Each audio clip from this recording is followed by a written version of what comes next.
The sun was just beginning to set as brothers, Tyler and Josh, packed up their bags for a weekend trip into the woods.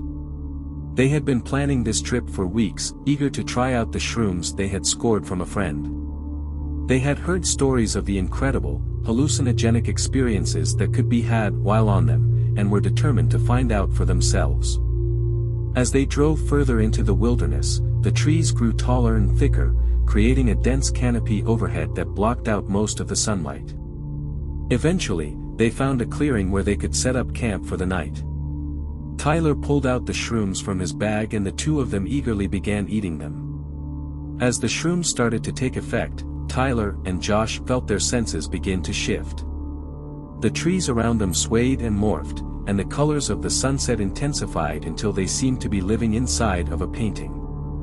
Tyler began to feel a deep sense of connectedness to the natural world around them, while Josh became increasingly paranoid, convinced that they were being watched by something in the shadows. Suddenly, there was a deafening roar that shook the trees around them. The brothers scrambled to their feet, heart racing as they tried to make sense of what was happening. That's when they saw it, a massive bird with wings that spanned the length of a school bus, perched atop a nearby tree. The bird glared at them with eyes that glowed like embers, and Tyler and Josh realized with a sinking feeling that this was no ordinary creature. The brothers stumbled backwards, trying to make sense of what was happening. Had they really seen a bird that large? Was this just a figment of their imagination, a trick of the shrooms they had taken? As they tried to process what was happening, their thoughts were interrupted by a chorus of howls that echoed through the trees. The brothers exchanged a fearful glance as they realized that they were not alone in the woods. The shrooms had transformed their surroundings into a nightmare, and they were trapped in it. Tyler and Josh quickly realized that they needed to find a way out of the woods, and fast. But as they began to run, they soon found that they were hopelessly lost. The trees around them seemed to twist and turn, creating an ever-changing maze that was impossible to navigate. To make matters worse, the Thunderbird was now pursuing them, swooping down to attack with razor-sharp talons that could easily crush them. The brothers had no weapons, no defenses, and no escape. They huddled together, trying to figure out a plan. It was then that Tyler realized that the only way out was to distract the Thunderbird. It was a dangerous plan, but it was their only hope. Tyler and Josh readied themselves for the fight of their lives. The Thunderbird swooped down, talons outstretched, ready to take them out. With a stone in one hand and a stick in the other, Tyler lunged at the bird, trying to give Josh some time to escape and get help. But before Josh could go, the Thunderbird grabbed Tyler with its massive talons and tightened its grip on poor Tyler's body. At the same time Tyler pierced the giant beast's eye with the stick as hard as he could before taking his final breath. The Thunderbird screeched in agony as it threw Tyler's body. Josh watched in terror as his brother lay still. The Thunderbird, in pain and blind in one eye, flew away, leaving the brothers. Josh mourned his brother's death, still trying to grasp reality from what just happened. Exhausted and traumatized, Josh emerged from the woods alone, grateful to be alive but devastated by the loss of his brother. He stumbled into a nearby town, disoriented and still hallucinating from the shrooms. He stumbled into a convenience store, desperate for help. The cashier took one look at Josh's wild-eyed expression and knew that something was wrong. He called for an ambulance and the police, and soon Josh was rushed to the hospital. There, he was treated for his injuries and questioned about what had happened in the woods. Josh tried to explain what had happened, but he could barely remember the details himself. The shrooms had turned his world upside down, and he was still struggling to make sense of what was real and what wasn't. The police listened to his story with skepticism, but they could see the pain and confusion in his eyes, and they knew that something had gone terribly wrong. As the police investigated the scene of the incident, they discovered Tyler's body lying in a clearing. But no signs of a giant bird. Tyler was waiting in the interrogation room, hoping the cops would believe him. When the investigator showed up, they told Josh they found Tyler's body but no sign of a giant bird or any animal. Josh became inconsolable and hysterical, pleading the cops to believe him and that he was innocent. The policeman told him not to worry and to just take a nap in one of the cells to sleep off the drugs, so he could explain everything better in the morning. In the weeks and months that followed, Josh struggled to come to terms with what had happened. He was haunted by visions of the Thunderbird, and by memories of the brother he had lost.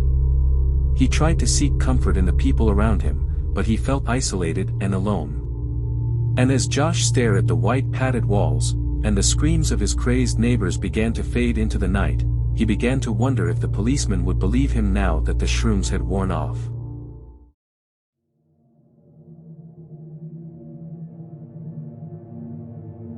As a cryptozoologist, Dr. Jameson had always been fascinated by creatures that many thought were just myths. He had spent his life chasing after elusive beasts, tracking down sightings, and searching for evidence of their existence. But there was one creature that had always eluded him, a creature that he had dreamed of finding since he was a young boy, the Thunderbird. The Thunderbird was said to be a massive bird, with a wingspan of over 20 feet, and it was said to be able to create thunderstorms with the flap of its wings. According to Native American legends, the Thunderbird was a powerful and dangerous creature, and it was said to bring both good luck and bad luck to those who saw it. Dr. Jameson had heard stories of the Thunderbird throughout his career, but he had never been able to find any concrete evidence of its existence. He had scoured the mountains and forests of North America, searching for any sign of the elusive creature, but he had always come up empty-handed. But that was about to change. One day, Dr. Jameson received a call from a local rancher who claimed to have seen the Thunderbird flying over his land. The rancher had taken a blurry photo with his phone, but Dr. Jameson knew that it could be the breakthrough he had been waiting for. He immediately set out to investigate the sighting, enlisting the help of a local helicopter pilot named Jack. Jack was a grizzled old veteran, with decades of experience flying helicopters in the mountains. He had seen it all, from dangerous weather conditions to unexpected wildlife encounters, but he had never encountered anything like the Thunderbird. Nevertheless, he agreed to take Dr. Jameson up into the mountains, hoping to help him find the creature he had been searching for. As they flew deeper into the mountains, Dr. Jameson and Jack scanned the forests and valleys below, searching for any sign of the Thunderbird. They flew for hours, with no luck, until they finally spotted a large shadow moving across the forest floor. "Over there!" Dr. Jameson shouted, pointing towards the shadow. Jack banked the helicopter towards the shadow, and as they drew closer, they saw the unmistakable shape of the Thunderbird. It was massive, with feathers as black as night and eyes that glowed like fire. As they drew closer, the Thunderbird let out an ear-splitting screech, and Dr. Jameson felt a chill run down his spine. "Get closer," he shouted to Jack. But as they drew closer, the Thunderbird suddenly turned and flew towards them, its wings beating with incredible force. Jack tried to swerve out of the way, but it was too late. The Thunderbird slammed into the helicopter, sending it spinning out of control. Dr. Jameson felt himself being thrown around inside the cabin, his head slamming against the metal walls. He heard Jack screaming over the intercom, and then suddenly, everything went black. When Dr. Jameson woke up, he was lying on the forest floor, surrounded by twisted metal and burning wreckage. He struggled to his feet, his head pounding with pain, and stumbled towards the wreckage. He could see Jack's body lying in the wreckage, his eyes staring lifelessly up at the sky. Dr. Jameson realized with horror that he was alone in the middle of the mountains, with no way to call for help. He looked up at the sky, half expecting to see the Thunderbird circling overhead, but there was no sign of the creature. For hours, he pushed on, his legs aching and his mind racing. He tried to keep his eyes on the ground, scanning for any sign of a trail or a road, but his gaze kept drifting up towards the trees, towards the darkness that lurked within. As the sun began to set, Dr. Jameson stumbled into a clearing, his clothes torn and his body battered. He collapsed to the ground, his eyes closing in exhaustion. In the center of the clearing, he saw something that made his blood run cold, a massive bird's nest, made of sticks and branches, with a gaping hole in the center. Dr. Jameson slowly approached the nest, his heart pounding in his chest. He looked down into the hole, but he couldn't see anything inside. He took a step back, and as he did, he heard a loud rustling in the bushes behind him. He turned to face the noise, and he saw a pair of glowing eyes staring back at him from the darkness. To this day, no one knows what really happened to Dr. Jameson. Some say that he was driven mad by the encounter with the Thunderbird, while others believe that he was simply a victim of circumstance. Thank you for watching. Don't forget to like and subscribe.